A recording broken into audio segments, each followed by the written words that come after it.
in what other league can you end the night with a money shot joke and, not get fired?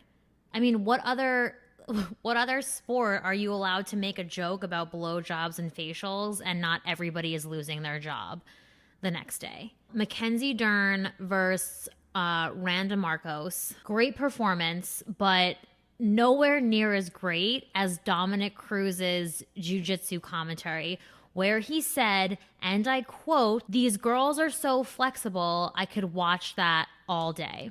Now, I'm sure he meant that legitimately, but of course, in my mind, it meant something totally different.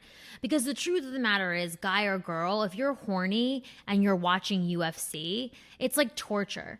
And there's grunting, there's, skin slapping, and there's sweat. And not to mention, you have to hear the term ground and pound, every 30 seconds. So, call me a pervert, but honestly, I think it's worse than women's tennis if you're watching it and you're like just a little bit in heat, like I am. Ryan Spann versus Johnny Walker. Spann obviously gets knocked out in the first round by Walker, which to me wasn't really a surprise because I'm thinking if you're named after an alcohol, it's because you're a freak of nature. Your parents aren't going to name you Four Loko or Fireball if they think you're going to be some soft-spoken, artsy type, who can't eat gluten. If they named you something like Johnny Walker, it's because they know that you would grow up to be the kind of man that knocks another grown man on his ass after a couple shots. So if you're naming your kid after an alcohol, you're setting them up, for a life to either be a fighter, a rock star, or a prostitute. That's just, I don't make the rules. That's just how it is. And speaking of quick endings, I already made this joke on Twitter, but speaking of quick endings, Saturday night was the only time where I was actually excited to see a man finish in under 30 seconds. And of course, I'm talking about Khamzat Chimaev knocking out Gerald Meerschaert in 17 seconds, which was insane. And hand to God, it took me a longer amount of time to figure out how to pronounce both of those names than it did for Chimaev to actually finish the fight.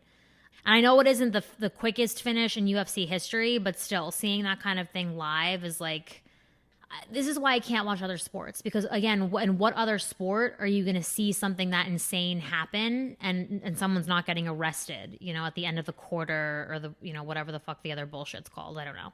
I will say though that, the language barrier with Chimaev is becoming a bit of an issue. I was watching the post-fight interview and I could barely understand what the guy is saying. All I could make out was like, kill this guy, Dana White, and 50 grand. And I'm sitting there thinking, okay, either he's telling us he wants to get paid more in the future or he's holding Dana White hostage backstage, or both, really.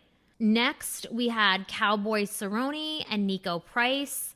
Just right off the bat, I have to give Nico Price props for that really intense hairstyle he showed up with. Because here's the thing, Cowboy Cerrone is bald. So what better way for Nico Price to shake his confidence than to show up not only with a full head of hair, but to show up with said full head of hair in an ornate braid, perfectly coiffed. He basically looked like Princess Leia and Braveheart had a baby. So say what you want about the fight, but I definitely think that got to Cowboy a little bit. And obviously they ended up tying the fight, which Cowboy Cerrone is exiting the octagon looking like his dog just died. And Nico Price is whooping it up like he's, some drunk chick at a bachelorette party after her 6th Jello shot.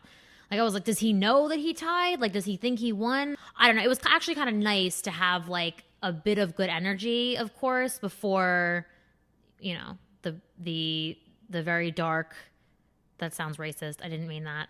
You know what I mean. The very politically charged, very intense grudge match between Tyrone Woodley and Colby Covington, which you would think a white ass name like that I could pronounce, but I can't.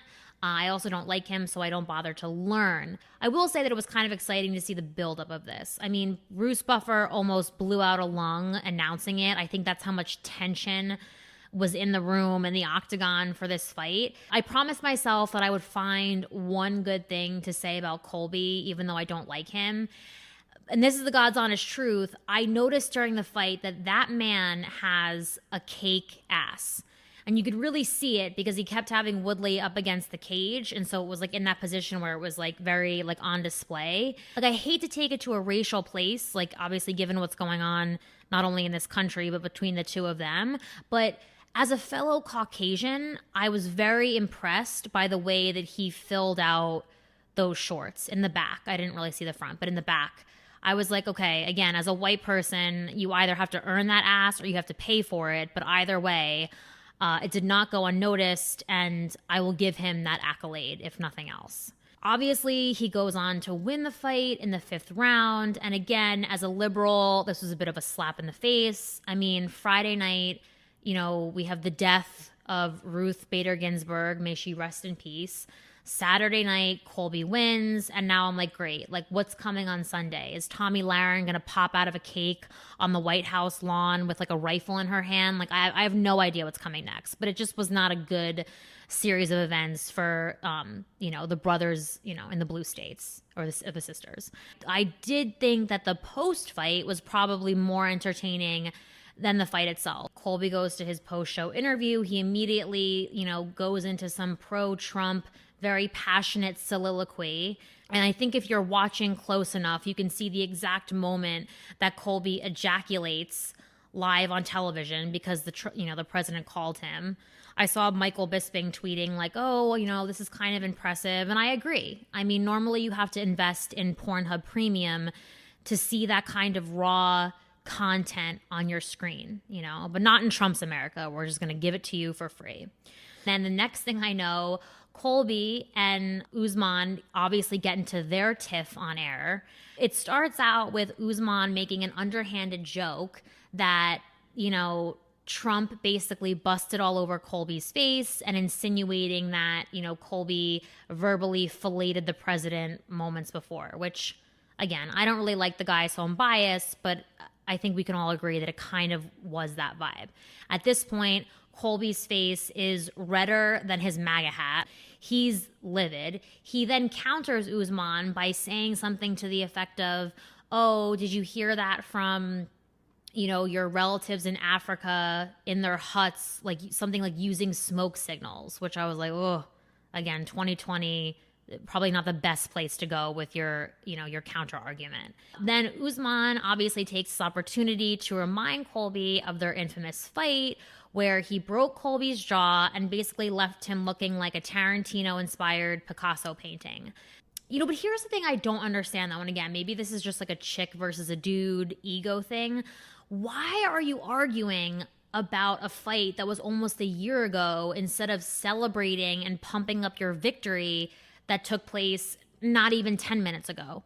To me, that's the equivalent of fucking Lana Rhoades and then immediately going and calling your high school nemesis to argue about who Becky from 4th period algebra first gave a handjob to freshman year of high school. Like, who cares?